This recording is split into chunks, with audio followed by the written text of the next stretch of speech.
Of Christmases Long, Long Ago is my new book arriving for the 2025 Christmas season. Find out what Christmas was like centuries ago. Sneak preview, it was weird, and spooky, and rowdy, kind of gross sometimes.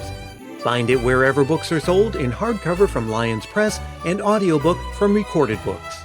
It's Christmas as you've never seen it before, and it makes a great gift. Happy Halloween, everyone, and welcome to the 2025 pre-season of Christmas Past. It's great to be back. I've missed you all throughout the year, and I'm excited about what I've got in store for you this year. It's the 10th season of the show, I've got a new book out, and I'll be doing things just a little bit differently this year. I'll share more details about that when the time comes. But for now, we're doing as we've done for the past several seasons, kicking off this pre-season with a ghost story. And between now and Thanksgiving, you can look forward to episodes roughly once a week or more. Then, as always, on Thanksgiving Day, we'll kick off the main season featuring lots of fun Christmas history and, of course, your Christmas memories. Today, though, we're feeling spooky. And so are my friends at Biblioasis Publishing.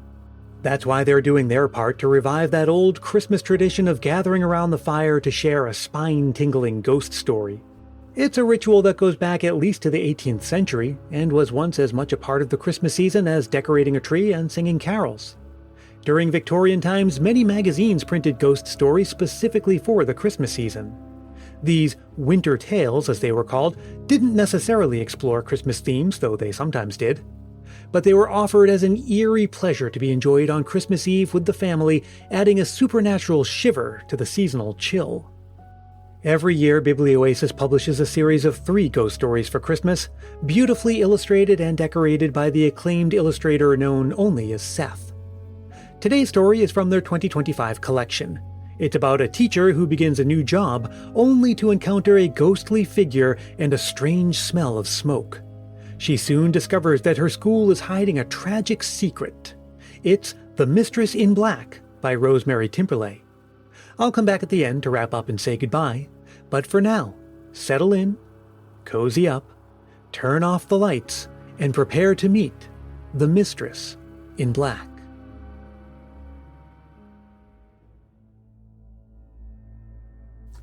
The school was deathly quiet and seemed to be deserted. Nervously, I approached it from the road, followed a path around the side of the building, and came to the main entrance. I tried the door, but it was locked, so I rang the bell. Footsteps approached. The door opened. A tall, pleasant-faced man in a gray mustache stood there. "Good morning," I said. "I'm Miss Anderson. I have an appointment with the head mistress at 10 o'clock. "Oh, yes, come in, miss. I'm the caretaker." He stood aside for me to pass and close the door again. "If you'll wait here, I'll see if Miss Leonard is ready for you." He went along the corridor in front of me, turned to the right, and vanished. With my back to the front door, I looked round the hall. On the wall to my left was a green baize notice board with a few notices neatly arranged and secured with drawing pins. I wondered whether that board would still be so tidy when the vacation was over and the children were back. Past the notice board were swing doors opening to an empty gymnasium, its equipment idle, its floor shining with polish. The paintwork was fresh, and the place looked as if it had just been redecorated. To my right were a number of other doors, closed and mysterious, for everything in an unfamiliar building seems mysterious. And ahead of me, to the left of the corridor and alongside it, was a flight of stairs leading upwards. My nervousness increased. Interviews always panic me, and I really needed this job. Trembling a little, I waited. The silence itself seemed to make a noise in my ears. I listened for the caretaker's returning footsteps. Suddenly, a woman appeared at the top of the stairs and began to descend. She startled me as she made no sound in her approach, and I was reminded of one of my previous headmistresses whose habit of wearing soft-soled shoes had given her an uncanny ability to turn up silently when she was least expected. This woman on the stairs was pale, dark, very thin, and wearing a black dress unrelieved by any sort of ornament. Unsmiling, she looked at me with beautiful but very unhappy dark eyes. "Miss Leonard?" I said. She didn't reply, or even pause, merely moved toward the doors of the gymnasium. At the same moment, I heard the caretaker's returning footsteps and turned to see him re-enter the corridor. "This way, dear," he called. Miss Leonard will see you now." As I went toward him, I thought I smelt something burning, so I hesitated. Again, I looked through the glass at the half-top of the gymnasium doors. The woman in black was out of sight. "What's the matter?" The caretaker came up to me. "Feeling nervous?" "Yes, I am, but it's not that. I thought I smelt burning." He looked at me sharply. "No, not now," he said. "That's all over, and I should know. But I've got a bonfire going on the grounds. Maybe the smoke is blowing this way." "That'll be it. Anyway, I can't smell it anymore. Was that Miss Leonard I saw a second ago?" "Where?" "On the stairs. Then she went into the gymnasium." "You're in a proper state of nerves, you are," he said, as I followed him along the corridor. "There's no one in the building today except you, me, and Miss Leonard, and she's in her office waiting for you. Coming on to the staff, are you?" "I hope so. I've applied for the job of English teacher." "Good luck then," he said. We stopped outside a door. "This is Miss Leonard's room, miss." He knocked on the door. A voice called, "Come in." And I went into the headmistress's room. Miss Leonard was at her desk, the window behind her. She rose immediately, a plump yet dignified figure with neat white hair and a pink suit which heightened the color of her cheeks. She was utterly unlike the woman in black. She smiled. "Do come right in and sit down, Miss Anderson. I'm glad to see you. It's not easy to find staff at a moment's notice at the end of the autumn term." "It's not easy to find a job at this time either," I said. "Most schools are fixed up for the whole of the school year." We were too. Then suddenly there was a vacancy. "Now, you're 25, you have a BA degree in English and 2 years teaching experience." She was looking at my letter of application which lay on her desk. "That's right, Miss Leonard." "You haven't been teaching for the past 12 months. May I ask why?" "My mother and I went to live in Rome with my sister and her husband, who is Italian. Mother was ill and she wanted to see my sister again before... Well, Mother's dead now, so I decided to come back to England." "And do you know anything about this school?" "No. I simply answered your advertisement." "I'm glad you did." She picked up a folder of papers and handed it to me. "In here I've enclosed your timetable for next term and detail of syllabus and set books, so you can do your homework before you arrive." "You mean I've got the job?" "Yes, why not?" "That's marvelous, thank you." We talked for a while, then as she took me back to the main door, she said, "You'll find the rest of the staff very nice and friendly." "I think I've seen one of them already," I said. "Really? Which one?" "I don't know. It was just that she came down the stairs while I was waiting in the hall. She was wearing a black dress." Miss Leonard said casually, "Staff do come back during the vacation sometimes to collect forgotten property or whatever. Goodbye for now, Miss Anderson. When you arrive on the first day of term, come by my office and I'll show you the staff room and then take you to your first class." And the interview was over. Christmas passed, January began. Diligently I studied my folder of information, and then on the night before my first day of term, snow fell. My lodgings were a train journey away from the school, and on the very morning when I wanted to be punctual, my train stuck. Ice on the points. By the time I reached the school, I was late and distraught. Added to this, the school itself looked different under the snow. I couldn't even find the path to the main door. I took a wrong path, lost myself wandering around the building, and then peered through a classroom window. Lights were on inside. About 35 little girls in white blouses and dark tunics were sitting at their desks and listening to the teacher. That teacher was the dark, thin woman in the black dress whom I had seen before. Fascinated, I stood and gazed. It was like watching a silent play, myself outside in the dark and the actors in the light playing their parts. In the front row of the class was a little girl with golden hair falling like bright rain over her shoulders. Next to her was a dark child, her black hair cropped close as a boy's.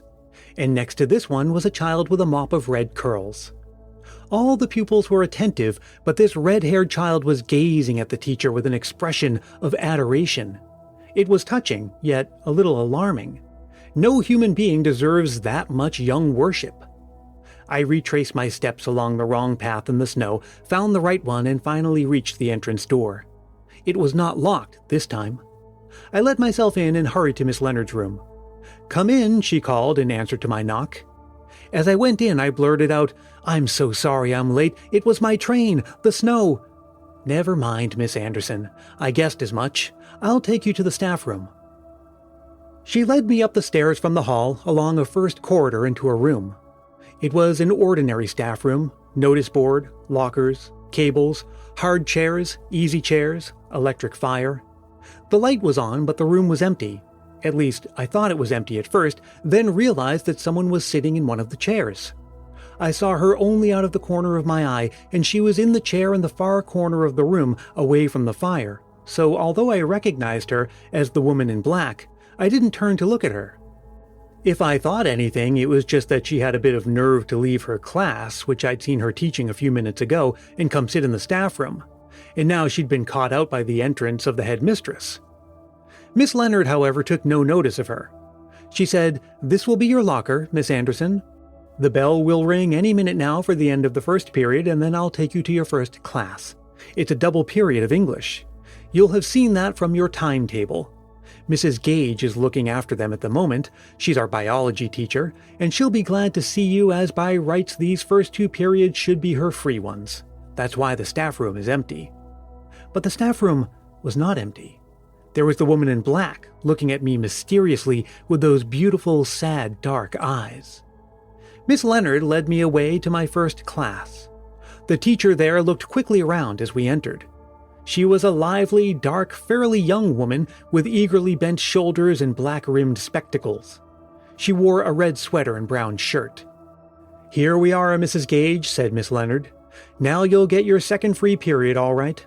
She faced the class. "Now, girls, this is Miss Anderson, your new English teacher. Help her as much as you can, won't you?" And I, too, stood facing the class. It was the same class which I had just seen through the window only 15 minutes earlier.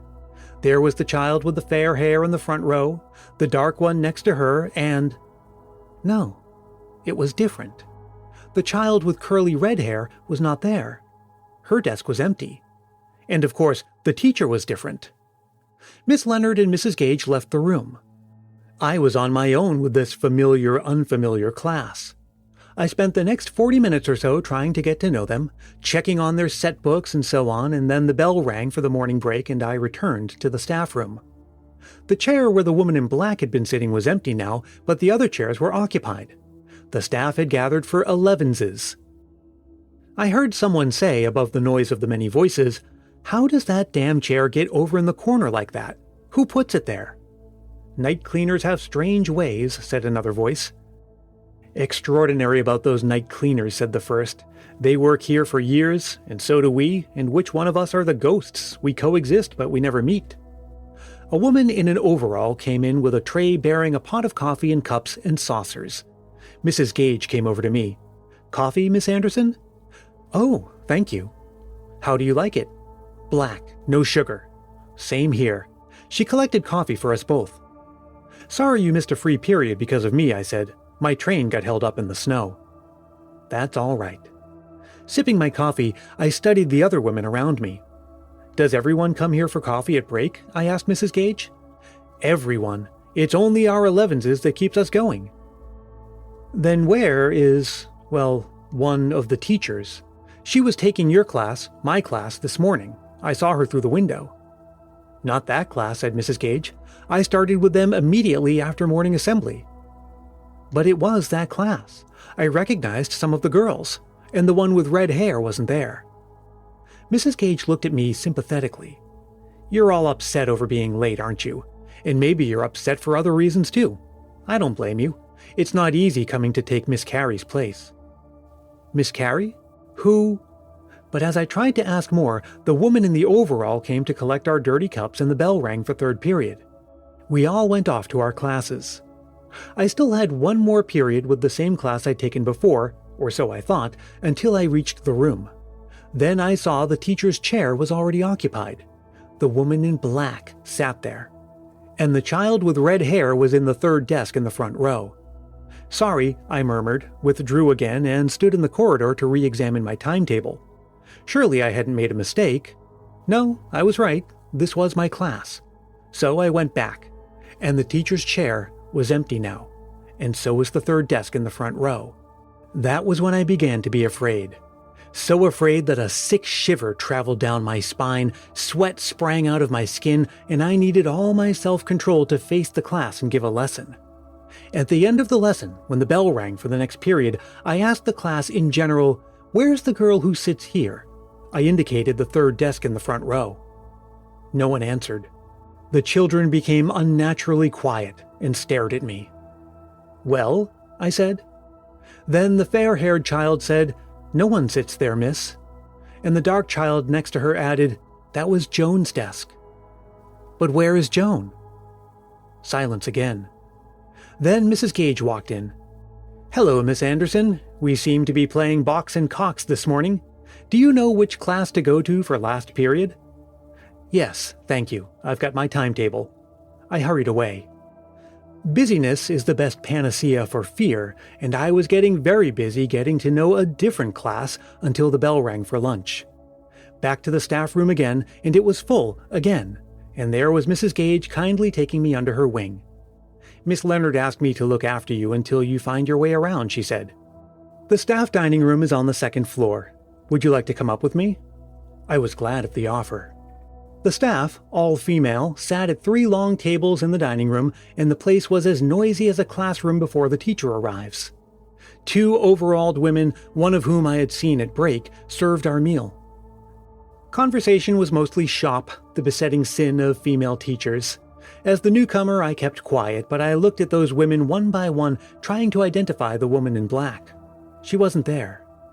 Unhungry, I did my best with the meat pie and carrots, and when the rice pudding and prunes arrived, for teachers have children's diet, I murmured to Mrs. Gage, "Who is the member of the staff who wears a black dress?" She looked round. "No one, as far as I can see." "No, she's not here, but I've seen her." "Really? But I think everyone's here today. We do go out for lunch sometimes, but when the weather is like this, it's easier to have it here on the premises. What was she like?" "Dark, pale, thin, not very young, with lovely eyes." "And wearing a black dress, you said?" "Yes." Mrs. Gage gave a small, unamused laugh. "Sounds like Miss Carey, but you can't possibly have seen her." "The one who's left? The one whose place I've taken? No one can take Joanna's place." "Oh, no, I didn't mean—" "Miss Anderson, I'm sorry, I didn't mean anything either." She didn't look at me, but she had stopped eating her prunes. "Did something bad happen to her?" I asked. "She tried to burn down the school." The words were whispered, and the noise of voices round us was so loud that I thought I must have misheard. So I said, "What?" "She tried to burn down the school," Mrs. Gage repeated. Others at the table heard her this time. Conversation faded, ceased. Heads turned toward Mrs. Gage. "Don't all look at me like that," said Mrs. Gage. "I'm only telling Miss Anderson what happened last term. She has a right to know." Leaving her sweet unfinished, she pushed her chair back with a scraping noise and left the room. I sat petrified. Murmurs of conversation began again, but no one spoke to me, so I pretended to eat a little bit more, then rose and left. I found my way back to the staff room. Mrs. Gage, cigarette in hand, sat sitting by the electric fire. "Sorry about that," she said. "Until you asked, I presumed that you knew. It was in the newspapers." "I've been living in Italy. I only came back just before Christmas. Could you tell me what happened before the others returned from lunch?" "Sure. Have a fag. Rotten first day for you." She passed me a cigarette and lit it for me. "The smell of burning," I said. "I've noticed it before." "It's only our cigarettes, Miss Anderson, and we'd better get them smoked before the rest of the staff come back. Some of them abhor cigarette smoke, these spinsters." "I'm one too." "Not really. You're still young. So, you want to know about Joanna Carey?" "Of course I do. After all, I've seen her. Did she get the sack and now comes back uninvited, or what?" "My dear child, you can't have seen her. She's dead." "Then whom did I see?" Mrs. Gage ignored the question. She said, "Miss Joanna Carey had been a teacher here for 20 years. She was excellent at her job and the kids adored her. Then, about a year ago, she changed." "In what way?" "Not in the way she taught. Her teaching was always brilliant. But in her attitude. After being most understanding and sympathetic with the young, she gradually became more and more cynical, to the point of cruelty. She made it clear to all of us, staff and pupils, how she hated her job and only went on doing it because she had to earn a living somehow. But why did this happen? Why? Who knows why anything? But in fact, I do know more about her than most of the staff. Joanna and I were friends before she changed. She often visited my husband and me in the old days. She and I had occasional heart-to-hearts over the washing up, so I learned something of her private life. She was the mistress of a married man for about 10 years. That was her private life. Then he ditched her, decided to be a good boy again. When it happened, she told me, and she laughed and didn't seem to care very much. But it was from that moment on when she began to change, grow bitter and disillusioned. The world went stale for her. The salt had lost its flavor. She began to take revenge, not against the man, but against anyone else with whom she came into contact. That meant us, the staff, the kids, and she was filled with hate, and hate breeds hate. Even I, who had been her friend, began to avoid her. She was left alone. You said she tried to burn down the school? She did. She failed in that, but while she was trying, she burned herself to death. And one of the children, too. One of the children? Oh no. It's true, Miss Anderson. I wouldn't say it if it weren't. I, of all people, once so friendly with Joanna, I'd be the last person to admit it if it weren't true. But it happened. What exactly happened? One Friday afternoon toward the end of the last term, she came back to school. This was what the police found out when they were investigating afterwards. Everyone except Mr. Brown, the caretaker, had gone. She soaked the base of the long curtains in the gymnasium with paraffin and set fire to them. Imagine the flare-up that would make, all those curtains in that big room. Why she didn't get away afterwards, no one knows. Maybe she fainted. Maybe she deliberately let herself be burned, like that Czech student, you know. People do these things when they're desperate. Mr. Brown saw the flames, sent for the fire service, and after they'd come and put out the fire, her body was found among the ashes of the curtains. And the child, you said? Yes, little Joan Hanley, a dear little girl with red curly hair. She adored Joanna, and was found there too, burned to death among the ashes of the curtains. But how did she come to be here in the first place? Again, no one knows. She was one of Joanna's worshippers. There were several in the school. Girls' schools are diabolical in this respect, rather like all-female wards in hospitals. Unnatural passions are aroused. Joan Hanley would have done anything in the world for Joanna Carey. So did Joanna invite the child to the party? I don't know. But it looks like it. Didn't the police find out anything about why Joan Hanley was there? They tried. She had told her parents that she was going to the cinema, which she often did on Friday nights. When she didn't come home at her usual time, her parents wondered. And the next thing they knew, the police were on their doorstep telling them that their daughter had been burned to death at the school. That's all I know, Miss Anderson. All any of us knows. Since it happened, men have put the gymnasium to rights, hence all the fresh paint and the pretty new curtains. These tragedies are happening all the time, all over the world. I know that, but when I think of Joanna, in her hatred and bitterness, drawing a child into such a burning, oh God. She put her hands over her face. The staff room became deathly quiet.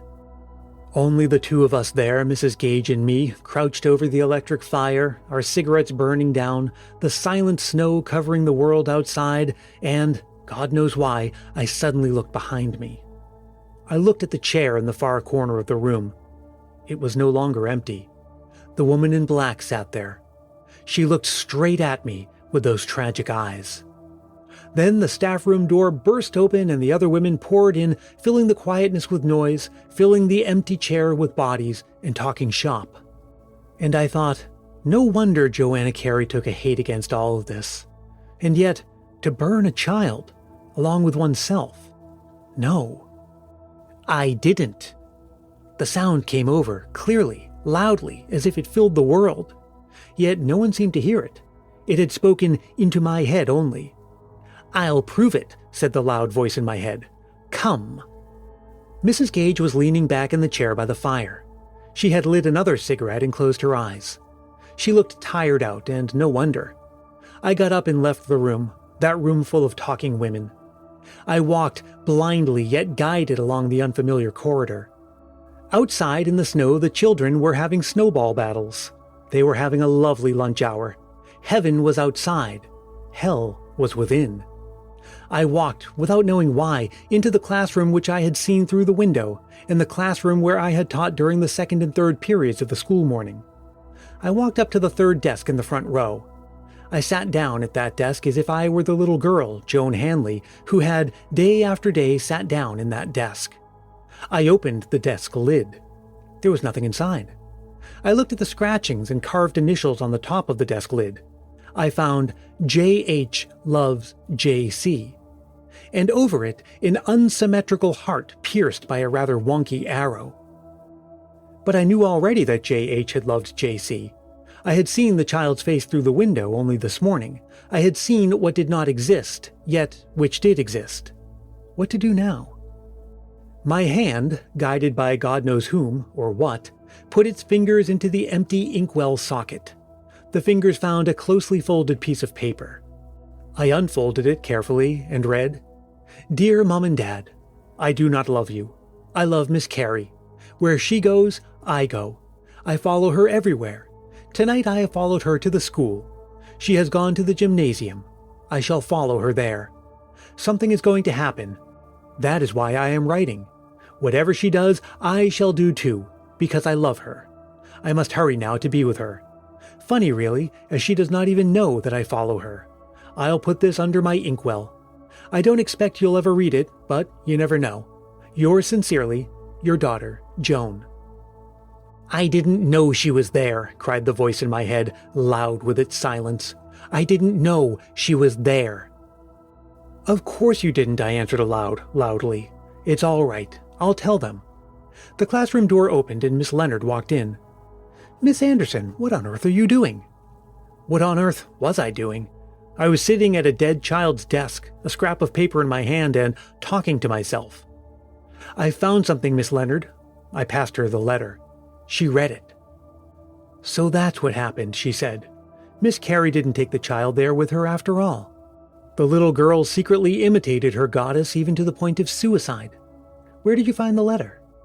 "In the inkwell socket. I'm surprised it hadn't been found before, maybe by one of the children." "No, I cleared that desk myself, removed the inkwell and didn't think to look underneath it. And the children never touched this desk. I did think of removing it, but that's too much like giving in to superstition." "What made you look there, Miss Anderson?" She led me here. She spoke in my head. I don't understand it, but it happened." "You're psychic, aren't you? Did you know that already?" "Not until I came to this school." "You saw her on the day of your interview, didn't you?" "Yes, on the stairs." "I remember, and I fobbed you off with a practical explanation." "Did you ever see her, Miss Leonard?" "No, but Mr. Brown did, more than once. And one of the children last term after the fire insisted that Miss Carey wasn't dead as she had seen her in the corridor. Neither of them was lying. Some individuals see and hear more than others. Have you been very frightened?" "At first I wasn't because I thought she was real. Later, I did feel frightened." "And now?" "Now I just feel desperately sorry for her. Her eyes, Miss Leonard, if you could have seen the sadness in her eyes." "Mr. Brown mentioned that. You may talk to him if you like, but please no talk of ghosts with anyone else." "Of course not. Anyway, I think she'll go away now. She'll be set free of this place. She's been punished dreadfully. Maybe ghosts are people in purgatory and we see them around us all the time without realizing that they're ghosts." "Maybe you do," said Miss Leonard, smiling a little. The bell rang for the beginning of the afternoon period. A wail of disappointment rose from outside. I looked out of the window, saw the children cease their snowballing and move obediently toward the building. Only one figure moved away from the building, moved through the oncoming crowd of girls who took no notice of her at all. She walked farther away, on and on, past the playground, across the snow-covered playing field. A plain sun was shining and the snow dazzled, accentuating the thin, dark outline of the woman in black. She looked so utterly alone. Then a small figure began to follow her, running quickly and eagerly, and the sun turned the little figure's mop of red curls into a flame shaped like a rose. The child overtook the woman in black and walked beside her, lightly, dancingly, and the two retreating figures cast no shadow on the snow and left no footprints. Hey, thanks so much for listening. I hope you enjoyed that. And be sure to check out this episode's show notes for a link to Biblioasis Publishing for more information about their wonderful annual series of ghost stories for Christmas. Hey, now as we're gearing up for the season, maybe you're already starting to reminisce about Christmases past. How about sharing a Christmas memory with the rest of the Christmas Past family this season? It's never too early, and all you have to do is record yourself speaking into your phone's voice memo app and send it to christmaspastpodcast@gmail.com. Keep it reasonably short, clean, and family-friendly, and be sure to say your name and where you're from. Christmas Past is produced in wonderful Willow Glen, California by yours truly, Brian Earl. You can drop me a line anytime. I always love to hear from you, and I try to respond to every message I get. Again, you can reach me at christmaspastpodcast@gmail.com or look for Christmas Past on your favorite social media platform. If you don't see me there and you think I should be, get in touch and let me know. And if you're really feeling the Christmas spirit, why not help more people discover this show so we can grow the Christmas Past family? It's as simple as telling a friend about it or leaving a rating and review. And if you do leave a review, I'll send you a Christmas Past sticker and a handwritten Christmas card any time of year as my way of saying thanks. Reach out for details. And until we meet again, may your days be merry and bright.